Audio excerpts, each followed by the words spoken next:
Hey, today is Friday, April 23rd. Today they dropped off a whole bunch of steel bars and steel circles, for lack of a better term, steel hoops. And they are going to be building cages in the backyard to put into the caisson holes. Exciting, but not as exciting as my mustache. So here are the guys working at, they're basically attaching the hoops to the bars right now. This one is 27 feet. So they move it before it gets super heavy. And now once they add all these additional bars, they're just gonna roll it down next to the other complete one. Each of the long bars is a number 8 size bar, which is 1 inch in diameter, really heavy.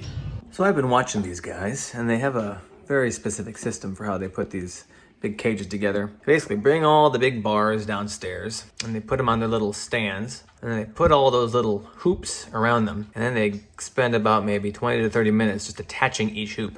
You'll see half of the cage, they're like separated by about a foot. The other half, they're separated by about 4 to 6 inches. Then they roll it off of those stands, and they roll it down halfway through the hill, and then they put more bars inside there, so it gets even heavier, and they attach those bars to the hoops, and then they're pretty much done. I really don't know how they're gonna get them into the holes eventually, because they look like they're really heavy. What did we learn today? We learned about ties. So when you hear about tying rebar, they don't mean tying rebar together with shoelaces. They mean tying rebar together with other steel beams, steel ties. You have to use tie wire, so you're actually tying the tie to the bars, which seems a little weird, like you're saying tie too many times. It'd be weird if it was tie-dyed, because then you'd have tie-dyed ties that need to get tied to the rebar.